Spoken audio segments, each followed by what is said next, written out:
नमो विष्णुपादाय कृष्णपृष्ठाय भूतले श्रीमते भक्तिवेदांत स्वामिने ते नामिने। नमस्ते सरस्वती देवे गौरवाणी प्रचारिणे निर्विशेष शून्यवादी पाश्चात्य देश तारिणे। हरे कृष्णा। तो आप सबका एक बार फिर से स्वागत है। और अभी जो हम लोग यहाँ पे बैठे हैं, हम सब लोग एकत्रित हुए हैं, इसका पीछे कारण कौन है? श्रील प्रभुपाद। लगभग 125 साल पहले श्रील प्रभुपाद प्रकट हुए और उनकी वजह से हम सबको ये भक्ति प्राप्त हुआ। और जो भी हम कर रहे हैं श्रील प्रभुपाद की कृपा से कर रहे हैं। इस साल जो है बहुत ही विशेष साल है। श्रील प्रभुपाद के 125वां जन्म साल मनाया जा रहा है पूरा वर्ल्ड में, इस्कॉन में अलग अलग तरीका से। और हम लोग बहुत ही छोटे हैं, डिवोटीज हैं, तो हम लोगों का तरफ से जो है ये एक हम्बल अटेम्प्ट है श्रील प्रभुपाद की ग्लोरिफिकेशन के लिए। श्रील प्रभुपाद को हम और अधिक जाने, उसके लिए ये हम्बल अटेम्प्ट है। हम लोग का इस सेशंस में हम लोग लगभग जो है कोशिश करेंगे जो श्रील प्रभुपाद की जीवन कथा को सुनेंगे और उनके जीवन से हम कुछ शिक्षाएं लेने का प्रयास करेंगे। श्रील प्रभुपाद एक महान आचार्य है, वैष्णव आचार्य है। श्रील प्रभुपाद ऐसे स्पेशल आचार्य है जिन्होंने ये जो असंभव कार्य था, ये असंभव प्रेडिक्शन था, श्री चैतन्य महाप्रभु ने प्रेडिक्शन किया था, ये पूरा विश्व में जितना भी नगर है, गांव है, वहां पे हरिनाम का प्रचार होगा।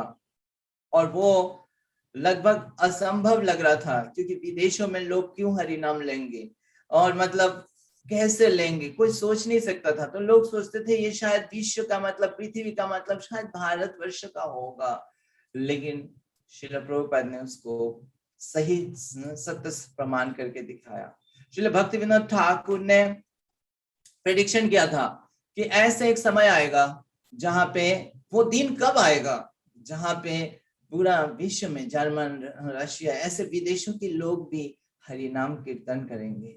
वो लोग भी जो है मायापुर आएंगे और इंडियन डिवोटीज, बंगाली डिवोटीज के साथ मिलके चैतन्य महाप्रभु का गुणगान करेंगे, महाप्रभु का कीर्तन करेंगे, जय सच्चिदानंद करके कीर्तन करेंगे।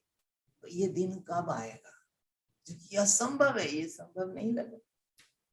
लेकिन श्रील प्रभुपाद ऐसे पावरफुल आचार्य है, उन्होंने आया और उन्होंने ये जो गुरु परंपरा का जो प्रेडिक्शन है, चैतन्य महाप्रभु का प्रेडिक्शन है, उसको साकार किया है। ऐसे पावरफुल आचार्य प्रभुपाद, और उनको आचार्य, वो एक आचार्य, उन्होंने ये इस्कॉन की संस्थापक आचार्य, ये वर्ल्ड वाइड मूवमेंट का संस्थापक आचार्य। आचार्य का मतलब वो पर्सनैलिटी जो अपने आचरण से शिक्षा देते हैं। ऐसे शिक्षा तो देते ही हैं, लेकिन अपने आचरण से भी शिक्षा देते। तो उनके आचरण को अगर कोई देख ले, उनके जीवन को अगर कोई देख ले, वो उसी से सफिशिएंट शिक्षा प्राप्त कर सकता है। तो वो आचार्य है। और शास्त्र में बताया कि भक्ति करने का जो बेस्ट प्रोसेस है वो है महाजन यनगता पंथा, कि जैसे महान आचार्य जैसे अपने जीवन को चलाते हैं, उनकी फुटस्टेप्स, उनकी पद चिन्हों को अगर कोई फॉलो कर लेता है तो उसकी सफलता निश्चित है। क्योंकि शास्त्र में कई बातें लिखा होता है और वो बातें हो सकता है समझ में नहीं आ रहा होता है कि उसको कैसे अप्लाई किया जाए, कभी कंट्राडिक्शन भी दिखाई देता है। लेकिन जब एक पावरफुल आचार्य ने उसको अपने जीवन में अप्लाई किया होता है तो फिर हमें डाउट नहीं रहता है कि उन्होंने इसको ऐसे अप्लाई किया है तो ऐसे ही करना है। इसलिए आचरण से महाजन की जो पद चिन्ह को फॉलो करने का जो प्रोसेस है वो एकदम श्योर शॉर्ट प्रोसेस है। उसमें कोई जो है उसमें सफलता बहुत कंफर्म हो जाती है और वो सरल भी होता है। क्योंकि पढ़ के जनरली हम लोग जब सीखते हैं, जब हम कुछ चीज पढ़ के सीखते हैं, उससे आसानी से हम जब कोई चीज देखते हैं, किसी को करते हुए देखते हैं और उससे हम सीखते हैं, तो बहुत सारा आसानी से सीख जाते हैं। तो इसीलिए प्रभुपाद की जीवन को अगर हम अच्छे से देखें, अच्छे से स्टडी करें, तो उससे प्रभुपाद के आचरण से, लाइफ से हम जो है इतना कुछ सीख सकते हैं। हम देख सकेंगे सारे वैदिक शास्त्र का जो सार है वो एक्शन में दिखाई देगा, प्रभुपाद कैसे उसको अपने जीवन में एक्शन में लाए।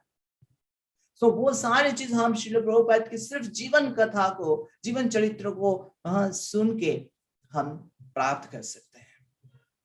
तो हम लोग प्रयास करेंगे प्रभुपाद की इस जीवन चरित्र को पढ़ते हुए, वर्णन करते हुए, हम प्रभुपाद की इस चरित्र में से कुछ शिक्षाएं, दिव्य शिक्षाएं हम ग्रहण कर सकें। तो टोटल हम कोशिश करेंगे 125 शिक्षाएं ले सकें। अब प्रश्न है, क्या प्रभुपाद की जीवन, क्या हमें केवल 125 ही शिक्षा है? नहीं, ऑफ कोर्स नॉट। प्रभुपाद की जीवन जो है वो तो जीवन में शिक्षा तो अनलिमिटेड है, प्रभुपाद तो अनलिमिटेड है, लेकिन हम लोग लिमिटेड है, हमारा क्षमता लिमिटेड है। जैसे मान लीजिए एक पेड़ है, हम लोग कुछ फल लाने जा रहे हैं और एक बगीचा में एक फ्रूट्स का पेड़ है, आम की पेड़ है, और हम कुछ आम लाने के लिए एक बैग लेके जा रहे हैं। तो पेड़ में तो आम बहुत है नहीं? और हम आम लेना है हमें, हम कितना ले सकते हैं? जो बैग या टोकरी जो है हमारे, उस टोकरी में जितना आम आ सकता है उतना ही आम हम ले सकते हैं कि नहीं? तो हम जाएंगे और देखेंगे पेड़ में कहाँ आम है, कौन सा आम है। फिर हम देखेंगे कई बार ऐसा होगा कि हो सकता है आम एकदम सामने है, दिखाई दे रहा है, तो हम तुरंत उस आम को ले लेंगे। फिर हो सकता है कोई आम जो है कोई पत्ते का अंदर ढका हुआ है, हमें दिखाई नहीं दे रहा है, तो आम होते हुए भी हम उसको लेंगे नहीं, क्योंकि हमें दिखाई नहीं दे रहा है। तो उसी प्रकार हो सकता है प्रभुपाद के चरित्र को पढ़ते हुए वहां पे शिक्षा है पर हमें दिखाई नहीं दे रहा है, तो हम उसको ले नहीं पाए। या कभी ऐसा हो सकता है जो आम जो है बहुत ऊपर है, पेड़ की बहुत ऊपर है और हमारा हाथ नहीं पहुंचा है वहां पे, तो भी हम नहीं ले पाएंगे। तो उसी प्रकार हो सकता है प्रभुपाद के जीवन में ऐसे शिक्षा है, लेकिन हमें लग रहा है ये हमारे लिए नहीं है, ये प्रभुपाद है वही कर सकते हैं, हम लोग नहीं कर सकते हैं। तो हमारा कैपेसिटी से लगेगा हम तो साधारण जीव है, तो हमारे लिए वो बहुत ऊंचा की बात है, तो उसको हम नहीं ले पाएंगे। तो जो हम लोग ले सकते, लो हैंगिंग फ्रूट्स, और जो आसानी से दिखाई दे रहा है उसको हम लेने का प्रयास करेंगे। और हमारा समय सीमित है, और क्योंकि इस साल स्पेशली प्रभुपाद के 125वां जन्म साल है, तो इसीलिए हमने 125 का टारगेट बनाया। अब ये प्रभुपाद की कृपा के ऊपर निर्भर करेगा कि हम 125 ज्वेल्स ऑफ लेसन्स प्रभुपाद की जीवन से क्या हम ढूंढ पाएंगे, जो कि हम अपने जीवन भर उसको अप्लाई, ढूंढना अभी तो ढूंढना है ज्वेल्स को, उसको अप्लाई करने में टाइम लगेगा, नॉट नेसेसरी हो सकता है आज से ही अप्लाई कर ले, हम उसको ढूंढेंगे, कलेक्ट करेंगे, सब मिल के कलेक्ट करेंगे, और उसको हमारा एक एसेट का उसमें रखा रहेगा, और उसको हम समय के साथ साथ अप्लाई करने का प्रयास करेंगे।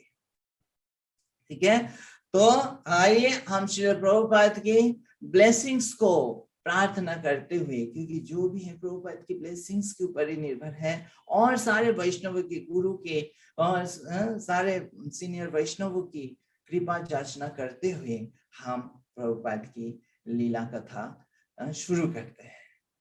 तो ये जो लेसन्स हम लोग लेंगे, तो हम ऐसे नहीं कि केवल लेसन्स को ही डिस्कस करेंगे, हम प्रभुपाद की लीला को वर्णन करने का प्रयास करेंगे, और जहां पे भी हमें थोड़ा लेसन दिखाई देगा वहां पे हम स्टॉप करेंगे, और वहां पे उस लेसन को लेने का प्रयास करेंगे, उसको समझने का प्रयास करेंगे। ठीक है, तो आइए लेट अस स्टार्ट। सो श्रील प्रभुपाद पूरा वर्ल्ड में अभी रिनाउंड है, सब लोग प्रभुपाद को जानते हैं। और प्रभुपाद कहाँ पे जन्म लिए? भारतवर्ष की कलकत्ता नगरी में, है कि नहीं? सो उस कलकत्ता नगरी में प्रभुपाद जन्म हुए। प्रभुपाद के पिता के नाम हाँ गौरमोहन दे, वो बंगाली थे। और उनके पिता जो है बचपन से ही गौड़ीय शुद्ध भक्त थे, भगवान की गौड़ीय वैष्णव डिवोटी थे, क्योंकि उनके पिता जो है वो भी भगवान के शुद्ध भक्त थे। इसीलिए गौरमोहन दे बचपन से ही कभी जो भक्ति का जो नियम है, 4 नियम है, मांसाहार और नशा, ये सब कभी नहीं किए उन्होंने। गौरमोहन दे पेशा में वो बिजनेसमैन थे, उनका एक कपड़े का शॉप था और वो जो है उनका इनकम मिडिल क्लास इनकम था। उनका जो घर था वो था कलकत्ता की 151 हैरिसन रोड में। वो रोड में वहां पे उनका आसपास के लोगों में से उनका जो एक मित्र थे या जान पहचान के उनके साथ परिचय था, वो था लोकनाथ मल्लिक के साथ। वो लोकनाथ मल्लिक जो है वो बहुत वेल्दी फैमिली से थे, उनका पास बहुत धन था। उस हैरिसन रोड जो है, उस हैरिसन रोड की जो दोनों तरफ कई सारे जगह प्रॉपर्टीज थे, वो सारे जो है लगभग सारे प्रॉपर्टीज, सारे जगह उस लोकनाथ मल्लिक का था। और जो है गौरमोहन दे का जो घर था वो उन्हीं का ही एक प्रॉपर्टी में एक घर था उनका। तो उनके साथ आपस में बहुत अच्छा मित्रता था। और उस जगह पे जो है तो लोकनाथ मल्लिक के जो इतनी प्रॉपर्टीज में से एक जगह पे जो गौरमोहन दे का जो घर था उसके जस्ट ऑपोजिट में, रोड का ऑपोजिट में, वहां पे एक सुंदर सा राधा गोविंद जी का मंदिर था। और वो लोग जो है मल्लिक फैमिली रेगुलर उस मंदिर में जाते थे और उनका दर्शन करते थे, और वहां का आसपास के लोग भी रेगुलर दर्शन करते थे। उस मंदिर का जो भी खर्चा है, वहां पे एरिया में जो भी शॉप्स थे, दुकान वगैरह थे, वो लोग उसको चलाते थे। और प्रभुपाद की जो माता है उनका नाम था रजनी देवी, वो भी एक गौड़ीय वैष्णव फैमिली से बिलोंग करते हैं। और उनका माता का जो पिता का घर या प्रभुपाद के नाना का घर वो था टालीगंज में, कलकत्ता में टालीगंज में, लगभग कुछ किलोमीटर के दूर में। तो प्रभुपाद का जन्म हुआ, आप जानते हैं, 1 सितंबर 1896 में। और वो दिन क्या था? वो दिन बहुत ही पवित्र दिन था, श्री कृष्ण जन्माष्टमी का अगले दिन था। प्रभुपाद श्री कृष्ण, भगवान श्री कृष्ण का एक बहुत ही प्रिय भक्त है, तो भगवान ने वो दिन चुना प्रभुपाद को इस पृथ्वी में भेजने के लिए कि जिस दिन वसुदेव ने जो है भगवान की खुशी में जो है नंदोत्सव मनाया, तो उस नंदोत्सव के दिन प्रभुपाद प्रकट हुए। और प्रभुपाद कहाँ प्रकट हुए? तो सब जगह पे खुशी की माहौल था। और प्रभुपाद प्रकट हुए उनकी जो नाना का घर या मामा का घर, माँ का जो भाई का घर है टालीगंज में, वहां पे प्रभुपाद का जन्म हुआ। तो वहां पे बंगाल में काफी सारे घर मिलते हैं जो मिट्टी की दीवार होते हैं, मिट्टी के घर। तो मिट्टी के सुंदर, और वहां पे गोबर से वो घर लेपा हुआ होते हैं अक्सर। तो ऐसे घर में प्रभुपाद का जन्म हुआ। और वो घर था जैकफ्रूट, जो कटहल का पेड़ है, उसके नीचे। तो जैसे चैतन्य महाप्रभु का आविर्भाव हुआ था नीम की पेड़ के नीचे, तो प्रभुपाद के आविर्भाव जैकफ्रूट पेड़ के नीचे उस घर में प्रभुपाद का जन्म हुआ। और उसके बाद फिर प्रभुपाद का क्या हुआ? नामकरण हुआ। तो प्रभुपाद का नाम उनके पिता ने, उनके पेरेंट्स ने जो रखा है, वो नाम रखा है अभय चरण। तो अभय चरण का मतलब यही है कि वो व्यक्ति जो फियरलेस है, जो फियरलेस है। क्यों फियरलेस है? क्योंकि वो भगवान के चरण का आश्रय लिया हुआ है, इसलिए वो फियरलेस। तो वो फियरलेस पर्सन जो भगवान के चरण का आश्रय लिया है, वो है अभय चरण। तो उनका नाम है, तो वंडरफुल नाम का पेरेंट्स ने रखा। लेकिन साथ में उनकी और भी रिलेटिव्स जो है, उन्होंने अलग अलग नाम उनका रखा है। क्योंकि उनका नंद उत्सव में जन्म हुआ, तो इसलिए उनका नाम रखा नंदूलाल। उनके अंकल ने उनका नाम रखा नंदूलाल, और संक्षेप में कोई लोग उनको नंदू करके भी पुकारते थे। तो कई लोग उनको कोचा बोलते थे, कई लोग उनको मोती बोलते थे, और प्रभुपाद की जो नानी है वो उनको बोलते थे कचौड़ी मुखी, क्योंकि प्रभुपाद जो है उनको कचौड़ी बहुत प्रिय था, कचौड़ी बहुत प्रिय था, और वो हमेशा कचौड़ी खाते रहते थे।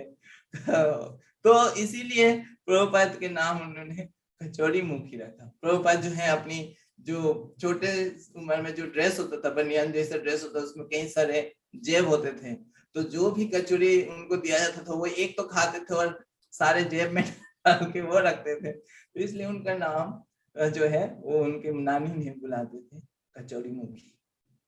इस प्रकार से कई नाम था प्रभुपाद का। तो फिर कुछ समय नामकरण हो गया। अब क्या है उनका वो होना है एस्ट्रोलॉजर आए, कि जैसे भगवान की समय गर्ग मुनि आए वो देखे भगवान को, तो उसी तरह से एस्ट्रोलॉजर आए और वो देखे प्रभुपाद का जो हॉरोस्कोप देखे कि क्या है, और देख के फिर वो आश्चर्य हो गए और बोले कि ये तो महान व्यक्ति हैं, जब वो 70 साल की उम्र तक पहुंचेंगे तब वो हम समुद्र को पार करके पूरा जो है पृथ्वी को भ्रमण करेंगे पृथ्वी में, और वो ये धर्म का एक बहुत बड़ा प्रचारक होंगे, और वो जो है 108 मंदिरों का स्थापन करेंगे। तो ये सुन के सब आश्चर्य हो गए, और वास्तव में ऐसा ही हुआ है। सो प्रभुपाद फिर अपने पिताजी का घर में आए, और जो है वहां पे हैरिसन रोड में 151 हैरिसन रोड में, तो बचपन से ही जो है प्रभुपाद को वो ट्रॉली में करके उनका सर्वेंट वो लेके जाते थे, कहाँ पे, वो जो राधा कृष्ण मंदिर है, तो वो रोड को क्रॉस करके राधा कृष्ण मंदिर में जाके वो कीर्तन आरती होता था, वहां पे जो पुजारी है और प्रभुपाद उसको देखते थे। तो एक दिन फिर जो है एक दिन थोड़ा सा लगभग प्रभुपाद जब 1.5 साल के थे, 1.5 साल की उम्र के थे, तब वहां पे उस समय टाइफॉइड हो गया था। आसपास में सब लोग, छोटे छोटे बच्चे जो थे उनको टाइफाइड हो गया, और कई लोग टाइफाइड से मरे गए, और एक दिन प्रभुपाद को भी टाइफाइड हो गया। तो जब प्रभुपाद को टाइफाइड हो गया तो उनका पेरेंट्स जो है बहुत चिंतित हो गए, होने लगे।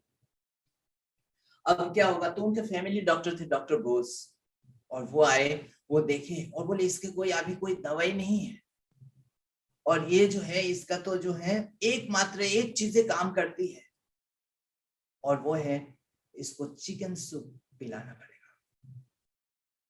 अब जैसे ये सुना गौर मोहन दे प्रभुपाद के पिताजी ने बोला नहीं, ये नहीं हो सकता है, ये हमने कभी खाए नहीं, कभी पिए नहीं, और ये हम वैष्णव है, हम डिवोटीज है, हम उसको नहीं ले सकते, और मैं अपने पुत्र को नहीं दे सकता।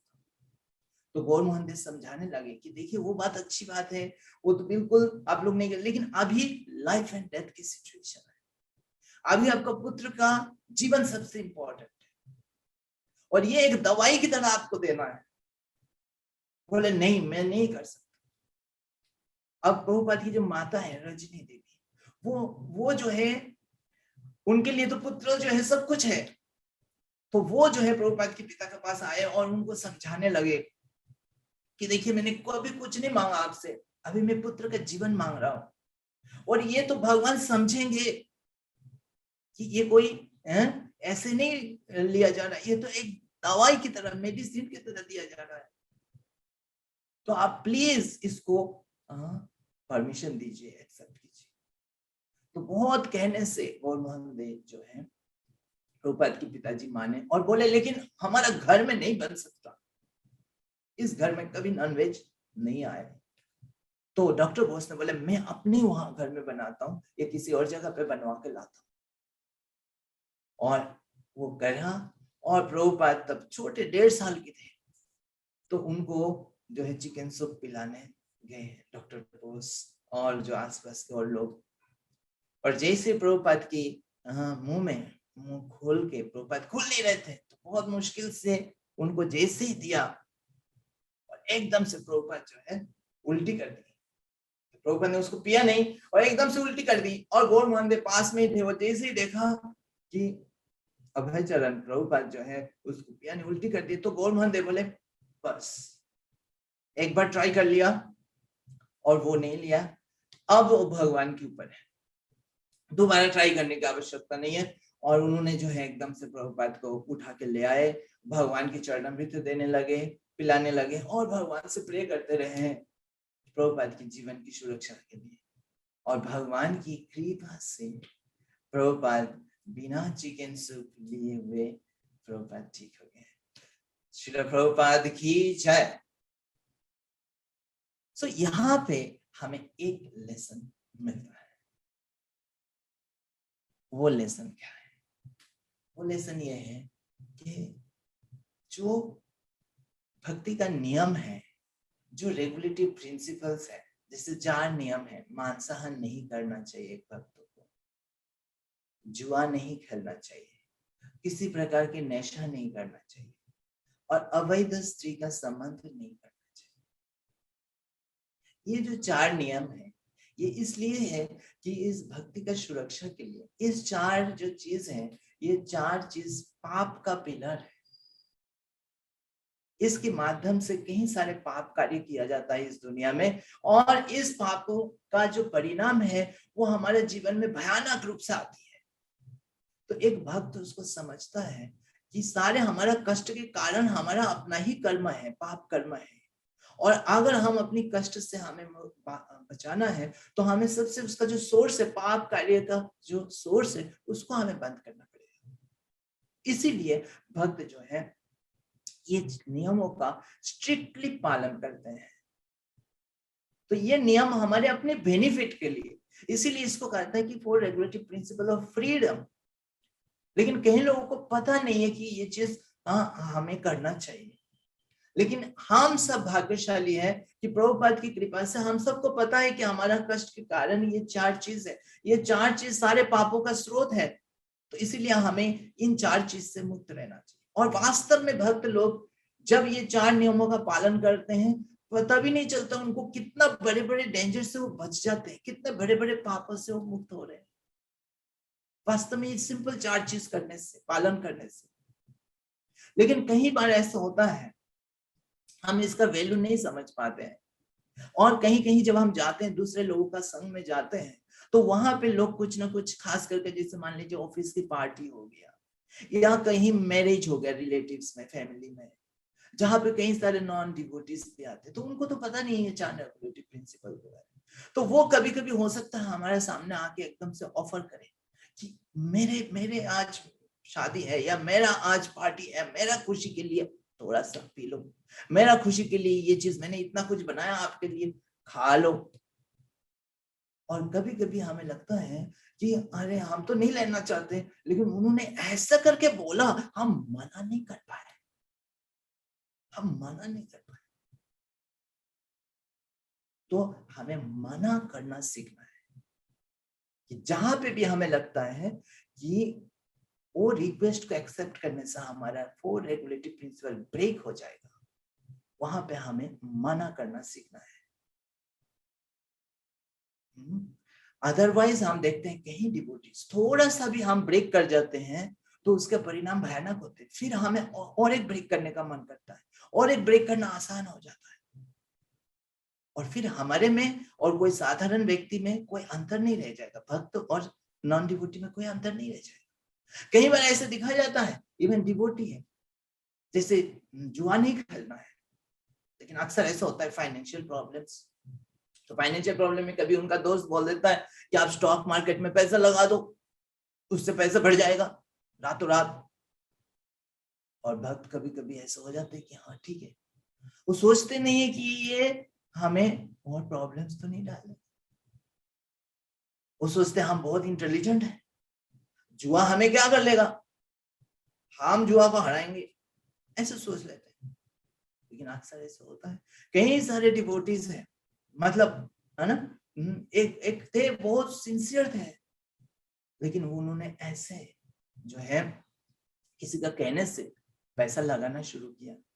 और पता है ये जुआ में सबसे बड़ा खतरा क्या होता है, जब वो जीत जाते हैं तो तो एडिक्शन होने लगता है, वो जीतने लगे और फिर उनको अपने पर इतना आ गया कॉन्फिडेंस, वो सोचे कि हम तो एक्सपर्ट हो गए स्टॉक मार्केट में खेलना, और फिर दूसरे लोगों को भी वो बोलने लगे, दूसरे लोगों से पैसा ले लेके वो लगाने लगे, और एक समय बाद वो हारने लगे, उनके सारे जितना उन्होंने प्रॉफिट किया था सब चला गया, और उसके बाद उन्होंने और लेने लगे और सारे जाते गए। आसपास के सारे लोगों को, जब पहले कभी किसी से उधार नहीं मांगते थे, लेकिन इस एक चीज में इन्वॉल्व होने के कारण वो इतने लोगों से उधार ले लिया, करोड़ों रुपया का उन्होंने उधार ले लिया, और वो दे नहीं पा रहे, और वो लोग, वो जिन्होंने दिया उसका भी हार्ड अर्न मनी है, उन्होंने दिया, अब वो उनसे पैसा नहीं ले सके, उन्होंने गुंडा लगा दिया उनके पीछे, और वो व्यक्ति कहाँ भक्ति करेगा, वो तो घूमता है, भाग रहा है, और वो फिर एक दिन रो रहे हैं, वो बोल रही है कि मेरा कोई इंटेंशन गलत नहीं था, मैंने कोई ज्यादा कुछ करने के लिए नहीं किया था, just because of violating one principle created so much problem. So हम इस प्रिंसिपल्स को अंडर एस्टिमेट ना करें, ये प्रिंसिपल करना बहुत सरल है, भक्तों के संग में रहकर करना बहुत सरल, और ऐसे हम करें, चाहे हम अकेले हो, चाहे मैरिज में जा रहे हो, कहीं भी, हम we should be judge for ourselves, we should be guide for ourselves, we should see कि अगर हमको भगवान देखते हैं उस समय, तो भगवान should feel proud, just feel कि just सोचिए जब वहां पे प्रभुपाद का और गौर मोहन प्रभुपाद के पिताजी ने जो किया उस समय, गौर मोहन जो डॉक्टर्स ने इतना बोलने को तुरंत बोला नो, और हर लाइफ एंड डेथ का सिचुएशन में भी कैसे उन्होंने किया, उसको अगर भगवान देखें तो भगवान will feel proud of that कि this is my devotees. And Prabhupada 1.5 साल का उम्र होते हुए भी प्रभुपाद ने उसको उल्टी कर दिया। So that is devotees all of, है ना। सो हम लोग भी अपने आप को सोचे कि जहां भी जाए, कहीं भी जाए, भगवान तो हर जगह पे है, भगवान तो हर जगह पे देख रहे हैं, प्रभुपाद भी हर जगह पे देख रहे हैं कि मेरा ही मूवमेंट की डिवोटीज हैं, वो लोग आज यहाँ पे हैं, वो आज वहां पे हैं, कैसे वो अपने आप को, ऑफ कोर्स ये आसान नहीं है, कई जगह से एल्यूरमेंट आएगी, कहीं जगह पे लोग प्लेट लेकर आपके सामने आएंगे, कहीं लिकर लेकर आपके हाथ में देंगे, एक दिन की तो बात है। कैसे हम ग्रेसफुली नो करते हैं, कैसे हमारा अपना जो ये पवित्र 4 नियम है, इस नियम का रक्षा हम करें। Lesson, great lesson. तो हम प्रभुपाद से प्रे करें, प्रभुपाद के पिताजी से प्रे करें कि हमें वो शक्ति दें, ऐसे डिटर्मिनेशन दें कि हम नो कर सके when it comes to breaking the 4 regulative principles। तो उसके आगे फिर प्रभुपाद 1.5 साल से बढ़ने लगे, 2 साल होने लगे, तो फिर प्रभुपाद थोड़ा थोड़ा काम करने लगे, थोड़ा थोड़ा इधर उधर। तो प्रभुपाद को पसंद था छोटे छोटे जो पौधा है, पौधे को पानी देने के लिए, तो प्रभुपाद उसमें जो है कैन होते हैं पानी के जो है, उससे फिर प्रभुपाद पानी में पौधे में पानी देते हैं, प्रभुपाद को पसंद था। और प्रभुपाद को अच्छा लगता था कि जो बगीचा में पेड़ों का बीच में बैठ के देखते रहना। तो प्रभुपाद कहीं भी जाते थोड़ा सा ढूंढते कहीं ऐसे जगह मिल जाए जहाँ पे, छोटे 2 साल में का उम्र है, लेकिन वो बैठ के आराम से वहां पे शांति में वो देखते रहते थे। फिर प्रभुपाद जब 3 साल के बड़े हुए, तो एक दिन प्रभुपाद अपने घर के सामने खेल रहे थे, किससे, माचिस से खेल रहे थे। अचानक से माचिस से आग लग गया प्रभुपाद के कपड़े में, और भयानक आग बढ़ गया। एंड उनकी माता भी देखे नहीं, पिता भी नहीं, तो शायद दुकान में थे। सो उस समय अचानक एक व्यक्ति उनका घर में आए, और उन्होंने जो है सब कुछ करके आग को बुझाया, और प्रभुपाद की जान बच गई। इस घटना से एक परमानेंट निशाना, आग जो निशाना बन गया था प्रभुपाद की एक भाव में। उसके बाद फिर जो है प्रभुपाद आगे होने लगे, तो फिर जो है प्रभुपाद का पिताजी, उन्होंने प्रभुपाद के जीवन के लिए गोल्स बनाए। मेरा पुत्र बड़ा हो रहा है, आगे जाके जीवन में क्या करेगा वो, तो उन्हें गोल्स बनाया। पहला गोल, ये राधा रानी का, श्रीमती राधा रानी का एक सेवक बनना है। दूसरा गोल, वो भागवतम का प्रचारक बनना है। तीसरा गोल, जो महाप्रभु के संकीर्तन का जो मृदंग है, मृदंग का बजाना सीखना है। ऐसे उन्होंने 3 गोल बनाए। और उसके बाद क्या किया, तो ये 3 गोल दिखाया और प्रभुपाद को बता देने लगे कि जीवन में ये करना है, ये मैं चाहता हूं कि तुम ये चीज, ये हमारा जीवन का लक्ष्य। तो एक दिन प्रभुपाद की माता रजनी देवी, वो कह रही कि बड़े होके मेरा पुत्र क्या बनेगा, तो ये अच्छा रहेगा उनकी कैरियर जो है वो बैरिस्टर बने, मतलब ब्रिटिश, उस समय ब्रिटिश का रूल था, सो ब्रिटिश लॉयर बने। तो प्रभुपाद के पिताजी ने बोले कि अच्छा, तो ब्रिटिश लॉयर बैरिस्टर, उसमें बहुत सम्मान भी होते हैं, बहुत धन भी होते हैं, बहुत सारे वो पावर पोजीशन भी होती है। लेकिन गौरमोहन देव बोले कि लेकिन इसके लिए तो उनको लंदन जाना पड़ेगा, वहां पे जाके पढ़ाई करना पड़ेगा, और वहां पे हो सकता है स्त्री का संग मिल जाए, और हो सकता है वहां पे जो है शराब पीना सीख जाए। उससे फिर उस गोल को अचीव करने के लिए पहले की जो 3 गोल मैंने सेट किया, वो हो सकता है नष्ट हो जाए। तो इसीलिए वो रहने देते, मुझे मेरा पुत्र की धन नहीं चाहिए, स्ट्रिक्ट मना कर दिया, बोले ये मुझे नहीं चाहिए। तो अभी 3 गोल ही सेट है, और उसके बाद उन गोल पे उन्होंने एक्शन करना शुरू कर दिया। श्रीमती राधा रानी की सर्वेंट बनना है, तो वो जो है अपने घर में जो है साधुओं को बुलाते थे, अक्सर उनको बुलाते थे, उनको प्रसाद खिलाते थे और बहुत सेवा करते थे। वो जब खुश होकर जाने लगते थे तो बोलते थे वो ब्लेसिंग्स मांगते थे उनसे, क्या आप लोग ब्लेसिंग्स दीजिए, क्या ब्लेसिंग्स, एक ब्लेसिंग्स दीजिए, मेरा पुत्र जो है वो राधा रानी का सर्वेंट बन सके, बड़ा हो, वो गोल है उनका, सर्वेंट बन सके। फिर दूसरा भागवतम का, तो गौरमोहन देव स्वयं जब अपने दुकान से आते थे, रात को भागवतम अध्ययन करते थे, चैतन्य चरितामृत भागवतम अध्ययन करते थे, और प्रभुपाद देखते थे वो कर रहे हैं।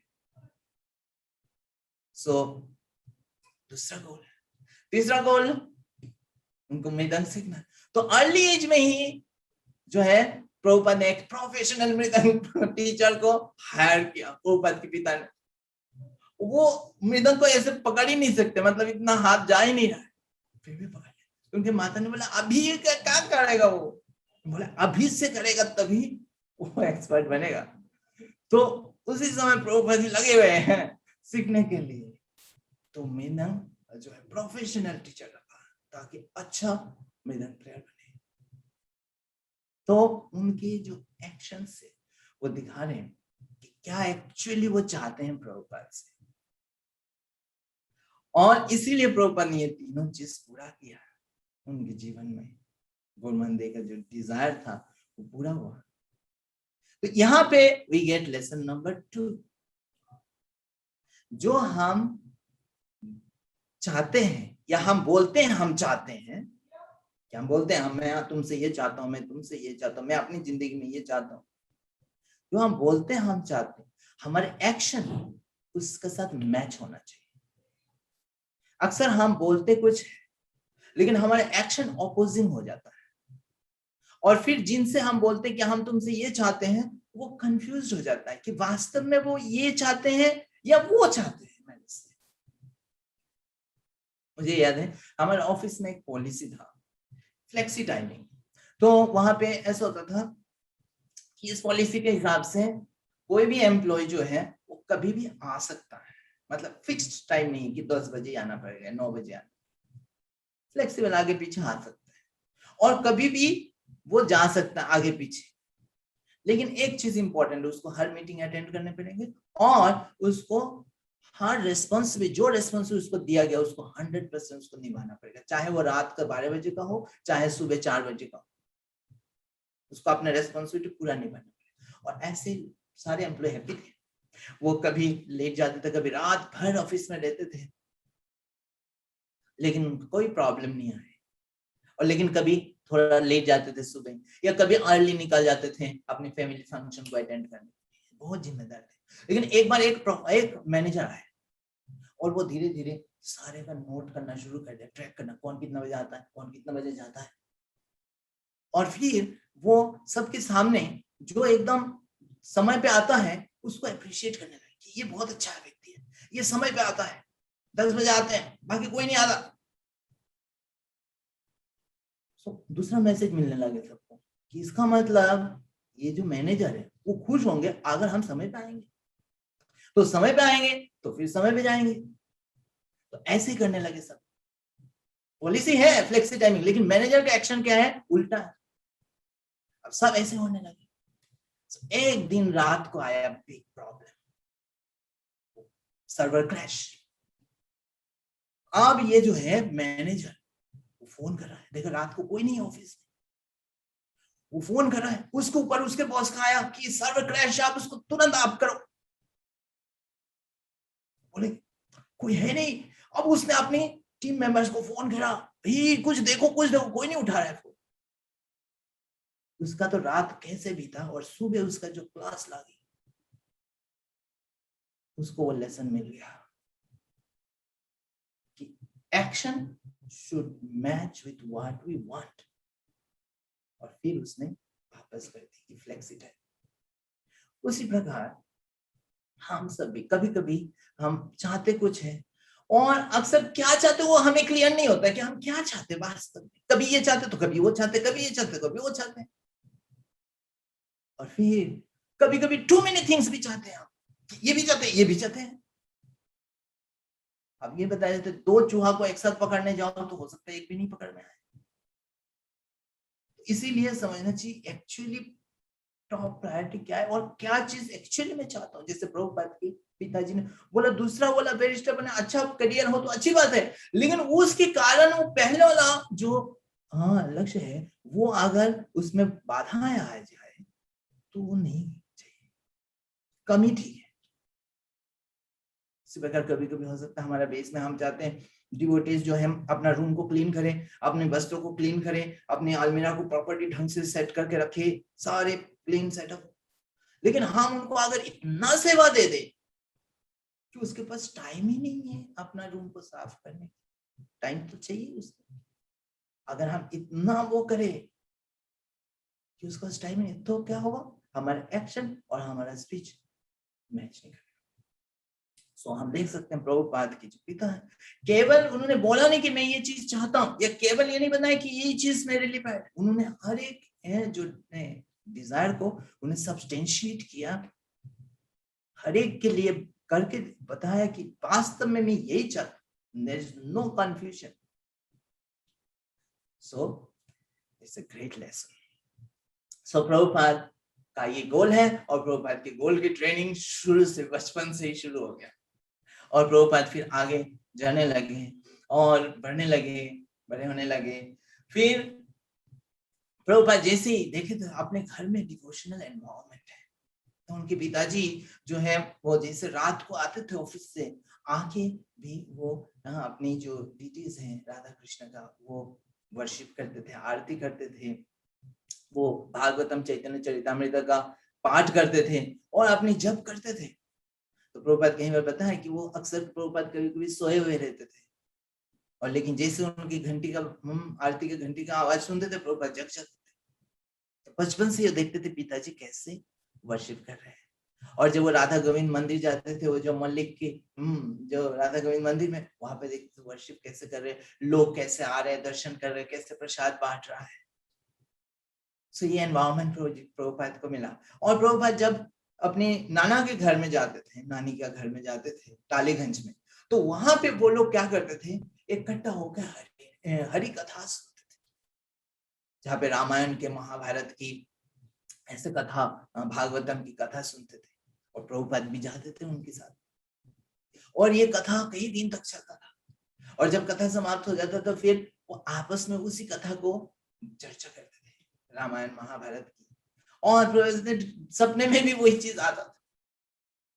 कभी उनके नानी कहती थी कि देखो ये महाभारत तुम भी मेरे साथ पढ़ो, वो पढ़ते थे, और जो है पिक्चर के साथ साथ समझ जाते थे, अच्छा ये चीज, ये चीज, और वही चीज प्रभुपाद का जो है एक वो बन गया फाउंडेशन,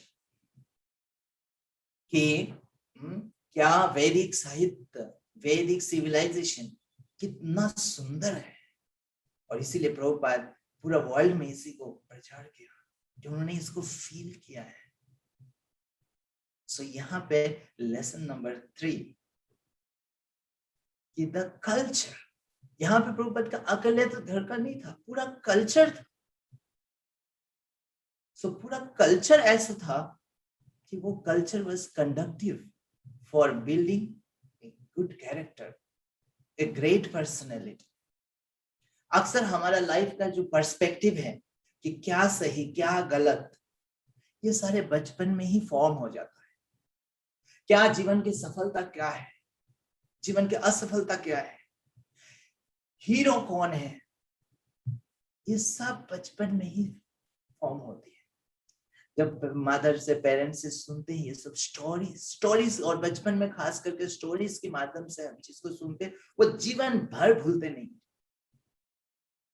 और पहले वैदिक साहित्य समाज में ऐसे ही होता था, जो एल्डरली पीपल थे वो सारे बच्चे को जो बेबी सिटिंग करते थे, वो ये स्टोरी सुना के रात को जो नींद के समय भी यही सब स्टोरी सुनाते थे, रामायण से महाभारत से। और रामायण महाभारत और भागवत कृष्ण कथा, उसी में ये क्लियर हो जाता है क्या चीज डिमोनियक है, क्या चीज लोग पसंद करते हैं, क्या सही है क्या गलत, बिल्कुल क्रिस्टल क्लियर हो जाता है। लेकिन समय के साथ साथ अभी ये सिविलाइजेशन, ये जो कल्चर है, ये डिस्ट्रॉय होते जा रहा है। छोटे बच्चे को ये सब स्टोरी नहीं मिलती है, उनको टीवी आने के बाद पेरेंट्स के साथ वो टीवी देखना शुरू करते हैं, मोबाइल में वीडियो गेम्स ये सब चलता है, और इसी की वजह से वो बचपन से अभी बहुत अर्ली एज से लोग नशा करना शुरू कर देते हैं, एक कहीं गलत कार्य शुरू कर देते हैं। सो इट्स वेरी इंपॉर्टेंट, इसीलिए प्रभुपाद ने ये इस्कॉन सोसाइटी स्थापन किया, सुबह शाम को भागवतम क्लास का स्थापन किया टेंपल में, और संडे को डिवोटीज टेंपल आते हैं अपने बच्चे को, अपने परिवार को लेके। तो उस कल्चर को बनाए रखने के लिए जब हम सुनेंगे, तो जिस बचपन से सुनेगा तो उसके जीवन का कैरेक्टर उस समय बन, चाहे बाद में कितना भी ट्रेनिंग दे दे, वो नहीं बन सकता। तो इसीलिए हम सबका भी जिम्मेदारी है कि हमारा अपना घर में वो कल्चर डेवलप करे, और हम एज ए सोसाइटी हम ऐसे इस कल्चर का प्रिजर्व करें, प्रोटेक्ट करें इस कल्चर को, ताकि आने वाला जो चिल्ड्रन है उनको इस कल्चर का बेनिफिट मिल सके, उनको कहीं रामायण कथा महाभारत कथा होते हुए होना चाहिए, ये हमारा जिम्मेदारी है। तो इस प्रकार से हमें ये लेसन नंबर 3 है कि ये कल्चर जितना रिच कल्चर होगा, हाँ वो एक्सपोज होंगे, उनको कुछ समझ सीखना, वो सिर्फ देख के सीखते हैं। So they will be of great character, they will become a great person. So now आगे प्रभुपाद और बढ़ने लगे, और प्रभुपाद देखा उस समय जो हैरिसन रोड में वो साल जो रथ यात्रा के समय बड़ा रथ यात्रा होता था। तो आप जानते हैं रथ यात्रा में जगन्नाथपुरी में विशाल रथ यात्रा होता है, और उस समय इंडिया के अलग अलग शहर में भी होता है। तो कलकत्ता में जो सबसे बड़ा रथ होता था वो यही हैरिसन रोड में मल्लिक फैमिली का रथ यात्रा होता था। उसमें 3 रथ होते थे जगन्नाथ बलदेव सुभद्रा महारानी के अलग अलग, और वो अभय जो है वो देखता था प्रभुपाद बचपन में। ये कितने जो है वो रथ निकलता था राधा गोविंद मंदिर से, हैरिसन रोड में आगे जाता था और फिर वापस फिर राधा गोविंद मंदिर में प्रवेश करता था। तो प्रभुपाद जब देखे तो उनके मन में इच्छा है कि मेरा अपना रथ यात्रा होना चाहिए, मुझे भी रथ चाहिए, ये डिजायर। अब प्रभुपाद छोटे हैं, अभी 4 साल के होंगे लगभग, रथ चाहिए। हाँ, और रथ कहां से आएगा? सो उनका डिजायर तो है, अब क्या करें? तो नेचुरली वो अपने पिताजी के पास गया कि मुझे रथ चाहिए, आप रथ ला के दीजिए। सो पिताजी ने बोले अच्छा रथ चाहिए, ओके, उस रथ से नहीं चल रहा है? नहीं, मेरा अपना रथ चाहिए, मैं अपने रथ खींचूंगा। तो पिताजी ने बोला ओके, मैं फिर रथ की व्यवस्था करता हूँ। प्रभुपाद खुश हो गया, यस रथ मिलेगा, मेरा रथ मिलेगा। तो प्रभुपाद के पिताजी प्रभुपाद को लेके मार्केट गए रथ खरीदने। तो रथ जो है कारपेंटर बनाता है रथ को, तो कारपेंटर की शॉप में गए, रथ देखा, पसंद किया, लेकिन इसका जो कीमत बता रहे हैं वो उनकी बजट से बाहर है, वो खरीद नहीं सकते, उनके बजट में कोई रथ नहीं है। दूसरे कारपेंटर के में दुकान में गए, वहां पे भी वही, तीसरा, ऐसे कई सारे कारपेंटर की दुकान में गए, लेकिन रथ उनकी बजट में नहीं आ पाया। तो बहुत दुखी हो गए प्रभुपाद के पिताजी, प्रभुपाद को मनाते हुए वो भी सोच रहे क्या करें, वापस लौटना पड़ा। प्रभुपाद हार्ट ब्रोकन, अब क्या करें, रथ नहीं मिला, लेकिन रथ तो चाहिए, क्या कर सकते हैं? प्रभुपाद क्या कर सकते, 4 साल के बच्चे क्या कर सकते? रास्ते में प्रभुपाद रोना शुरू कर दिया, ऐसे रो कि एक औरत पास से गुजार रही थी, वाई, क्या हुआ? उसको क्या हुआ? तो उन्होंने सारे स्टोरी बताया। अच्छा ये बात है, तो ऐसा है पिछले साल, मतलब पहले मैंने एक रथ खरीदा था, मेरा घर में पड़ा हुआ है, अगर आपको पसंद हो तो मैं कम दाम में उसको सेल ऑफ कर दूंगा। तो गोलमंदे सोचे, है ना, चलो देखते हैं। तो प्रभुपाद को लेके गए, सारे देखे और देखे कि वो है, मतलब पुराना तो है लेकिन उसने सही है, चल रहा है, मतलब चक्का है, पहिया है, सब कुछ है, जैसे चलना है ऐसे चल रहा है, सब कुछ है, और वो बजट में भी है, उसको रिपेयर किया जा सकता है, सजाया जा सकता है, बस। तो उन्होंने ले लिया इसको, लेके आया, लेके आने के बाद प्रभुपाद बोले लेकिन इस रथ को ऐसे बनाना पड़ेगा, ऑथेंटिक होना पड़ेगा, इस रथ ऐसे नहीं चलेगा कुछ भी, इसको ऑथेंटिक होना पड़ेगा। आप उनके पिताजी को बोले, पिताजी ऑथेंटिक कैसे बनाए इस रथ को, पूरी में जैसे रथ होता है ऐसे ही होना पड़ेगा, इंसिस्ट कर रहे, इंसिस्ट कर ऐसे ही करना, कुछ कर रहे हैं। तो पिता पुत्र दोनों पिताजी के साथ प्रभुपाद मिलके उसके 16 कॉलम्स बनाया, उसके ऊपर कैनोपी बनाया, और प्रभुपाद अपने हाथों से उसको पेंटिंग किया, अपने दोस्तों को भी लगाया उसमें, और सामने रथ के सामने वो जो पूरी में घोड़े होते हैं वो घोड़े भी लगाया। प्रभुपाद इंसिस्ट कर रहे हैं कि मेरा होना चाहिए, और सिर्फ रथ चलाने से नहीं होगा, इसमें भोग भी लगेगा, प्रसाद भी डिस्ट्रीब्यूट करना है। अब भोग इतना कहां से आएगा फिर?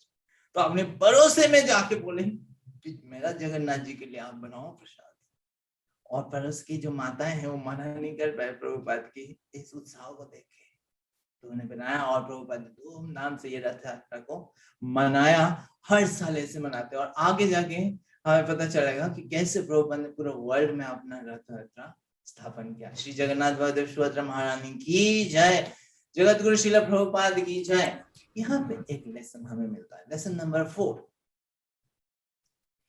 केवल डिजायर इज नॉट इनफ,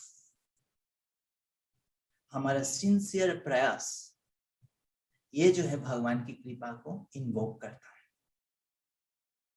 है। यहाँ पे प्रभुपाद ने ऐसे किया, केवल डिजायर से नहीं होता, प्रभुपाद के पास क्या कैसे सिंसियर प्रयास कर सकते थे? अपने पिताजी के पास जा सकते थे, पिताजी के साथ मार्केट जा सकते, मार्केट के आने के समय कुछ और था नहीं, तो उस समय रोना ही एकमात्र वो था, उपाय था, वो किया। उसके बाद इंसिस्ट करना भी एक प्रयास है, केवल बोल देने से नहीं हो जाता हर जगह। जैसे कभी मान लो हम लोग बोलते हैं कि व्यास पूजा लिखना है, एक मैसेज डाल दिया, सबको बता दिया, सबको व्यास पूजा ऊपर लिखना है, नहीं। इंसिस्ट करना रेगुलर बेसिस पे, क्या लिखा, मुझे चाहिए, हमको चाहिए। प्रभुपाद ऐसे बोले थे, it has to be authentic, मुझे ऐसा ही चाहिए। इंसिस्ट करना फॉर सही राइट कॉज के लिए, इंसिस्ट करना से प्रयास। सो दैट वाज प्रयास, और इसी के लिए कृष्ण जो है रेसिप्रोकेट किया। वो वुमेन आए और माता आया और उनको रथ मिला।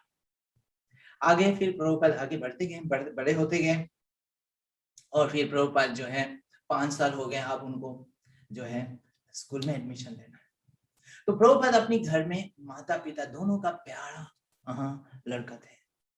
उनके पिता उनको पुत्र को इतना प्रेम करते थे कि उनकी हर इच्छा को पूरा करने का प्रयास करते थे।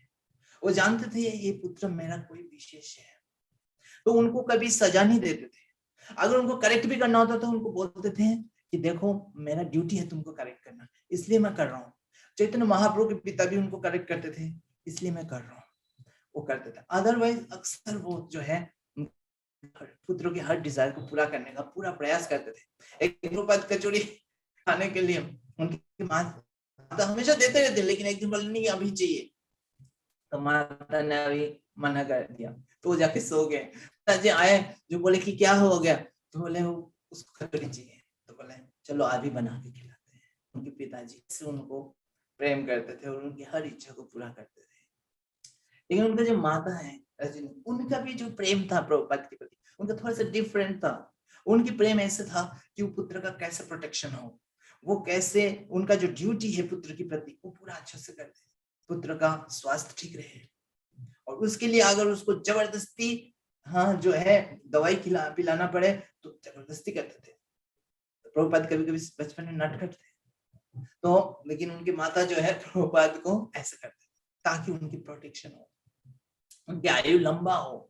इन्होंने वैदिक कई रिचुअल्स करते थे उनके माता, ताकि और कई वैदिक मंत्रों का उच्चारण करते थे ताकि प्रभुपाद का प्रोटेक्शन हो। प्रभुपाद बताते हैं जैसे माता यशोदा भगवान की प्रोटेक्शन के लिए कई सारे मंत्र प्रेयर्स करते रहते थे, और जब भगवान किसी असुर को मार के आते थे तो उनको लगता था कि मेरा मंत्र की वजह से उनका प्रोटेक्शन हो रहा है। तो प्रभुपाद कहते उसी तरह उनके माँ भी उनके लिए प्रोटेक्शन के लिए कई सारे रास्ता अपनाते थे।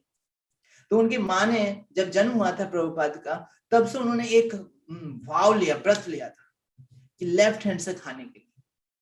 उन्हें ऐसे वाव लिया ताकि प्रभुपाद की आयु लंबा हो कि लेफ्ट हैंड से मैं खाती रहूंगी तब, और कब तक खाती रहूंगी, जब तक ये बड़ा होके मुझे पूछता नहीं है कि क्यों खा रहे हो लेफ्ट हैंड से, सब तो राइट हैंड से, तब तक मैं खाती। आप सोचिए ऐसा व्रत, ताकि इस व्रत की शक्ति से प्रभुपाद बड़े हो, तब तक बड़े हो जाए जब तक उनकी बुद्धि आ जाए, दूसरे को भी देख ले, पूछे, तब तक एटलीस्ट वो जीवित रहेंगे। ऐसे व्रत, और ऐसे फिर बाद में प्रभुपाद ने उनको पूछा और फिर उसके बाद उन्होंने राइट हैंड से शुरू किया खाना। तो उसी तरह से उनकी मदर जो है कहीं सारे, कभी प्रभुपाद बाहर जाते थे तो खेलने में भी जाते थे, तो उनकी मदर उंगली में जो है अपना सलाइवा लगा के प्रभुपाद को टीका देते थे। तो प्रभुपाद बहुत वो फील करते थे, माता की प्रेम फील करते थे। और माता अपने हाथों से प्रभुपाद को कभी गंगा में ले जाते थे, नहलाते थे, उनको ड्रेस करते थे। और जैसे बताया कि बीमार में प्रभुपाद स्टबर्न थे, नहीं पीना है, दवाई नहीं खाना, तो उनको मतलब सर्वेंट्स को लगा 2-3 लोगों को बोलते थे पकड़ो उसको, पकड़ के उनको पिलाते थे। तो प्रभुपाद की हर बात उनके माता नहीं मानती, तो एक उनके माता ने जो है प्रभुपाद की पाव में एक बैंगल लगा था, आयरन की जो चूड़ियां होते हैं पाव में, ताकि उससे प्रभुपाद को कहीं खतरा से बच जाए। तो प्रभुपाद थोड़ा बड़े हो गए थे, खेलने जाते थे, तो उनकी जो वो थे फ्रेंड्स थे, बोले ये क्या है तो तुम्हारा क्या है ये, तो थोड़ा मजाक उड़ाने लगे। तो प्रभुपाद अपने माँ के पास बोले भाई ये क्या डाला है मेरे पाँव में, प्रोटेक्शन के लिए, निकालो इसको, निकालो। तो उनकी माँ बोले निकालेंगे, बाद में निकालेंगे, कल निकालेंगे, परसों, अब भी निकालो। तो इस तरह से प्रभुपाद और उनकी माँ की जो है आपस में लविंग एक्सचेंज होता था। तो उनकी माँ जो है, फिर स्कूल जाना था प्रभुपाद को, तो उनकी माँ ने बोला स्कूल भेजना है, किंडरगार्टन में ज्वाइन करना, 5 साल की हो गए। प्रभुपाद बोले जाना नहीं है स्कूल में। क्यों जाना है स्कूल में, सारा दिन खेलेंगे। तो स्कूल नहीं जाना। माँ बोले अब क्या करें, तो उनके पिताजी आए, तो माँ पिताजी को बोले क्या भाई स्कूल नहीं जाना चाहता है, तो पिताजी बोले बेटा तुम क्या बोल रहे हैं माँ, बोले कल जाऊंगा आज। तो उनके पिताजी बोले ओके ठीक है, उसने बोला कल जाएगा उसमें कोई बात। तो ऐसे करते करते डिले करे, फिर उन्होंने किसी को हायर किया, उनको जबरदस्ती स्कूल में लेके गए। तो इस तरह से फिर स्कूल में एडमिशन हुए, फिर आगे बढ़ते गए।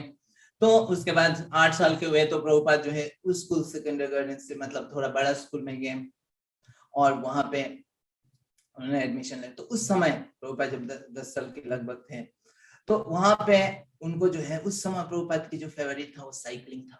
प्रभुपाद साइकिल चलाना पसंद करते, तो उस एरिया में सारे हैरिसन रोड में और आसपास के जो जगह घूमते थे। और जब उनके स्कूल में वो फुटबॉल टीम बना, तो प्रभुपाद भी फुटबॉल का टीम का एक वो बने मेंबर, टीम का है ना प्लेयर। तो आप समझ सकते हैं, गेस कर सकते हैं प्रभुपाद ने कौन सा रोल निभाया, स्ट्राइकर का या डिफेंडर का या कौन सा। प्रभुपाद ने चूज किया गोली। तो प्रभुपाद ने बोला क्यों गोली, क्योंकि दौड़ना नहीं पड़ेगा। बाकी लोग दौड़ते रहते हैं, वहां पे गोली खाया होना।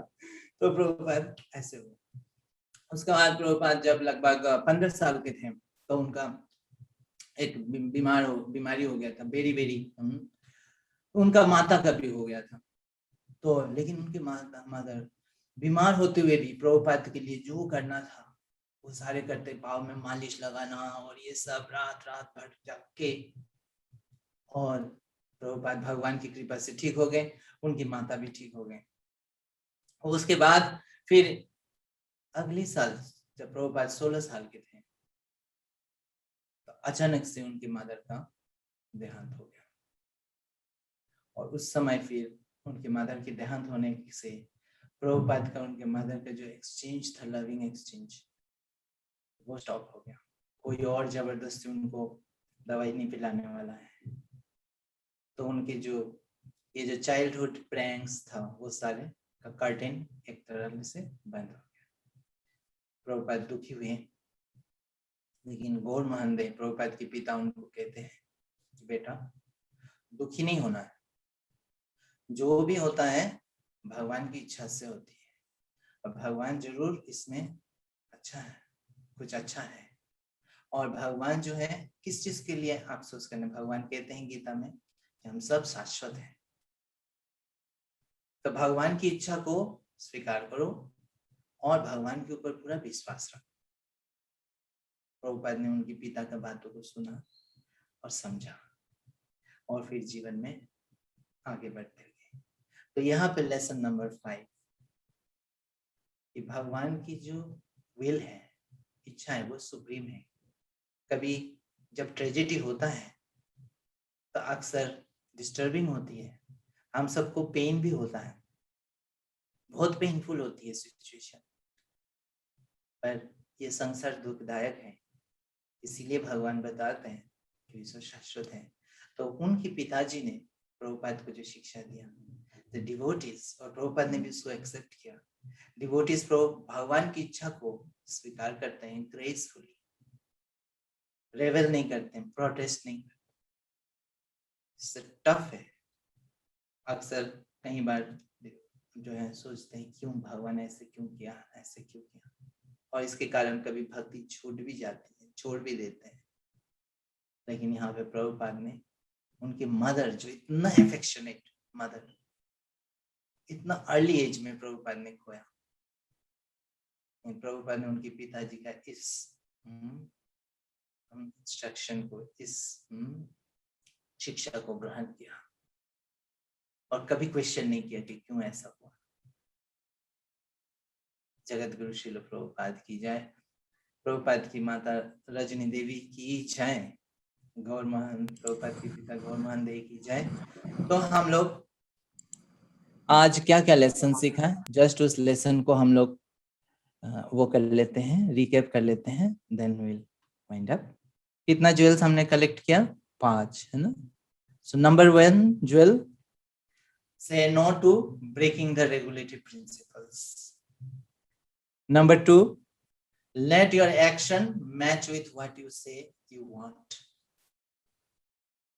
Number 3, let the glorious culture be available to children. Number 4, sincere efforts invoke Krishna's mercy. Number 5, accept Krishna's plan gracefully. So thank you so much. Jai Prabhupada, Jaya Prabhupada, Prabhupada, Jai Prabhupada, Jaya Srila Prabhupada, Jai Prabhupada, Jaya Prabhupada, Prabhupada, Jai Prabhupada, Jaya Srila Prabhupada. Jai Prabhupada, Jaya Prabhupada, Prabhupada, Jai Prabhupada, Jaya Srila Prabhupada, Jai Prabhupada, Jaya Prabhupada, Prabhupada, Jai Prabhupada, Jaya Srila Prabhupada, Prabhupada, Prabhupada, Prabhupada, Jai Prabhupada, Jaya Jaya Prabhupada, Prabhupada, Prabhupada, Jaya Jaya Prabhupada। Jagat Guru Srila Prabhupada की जय।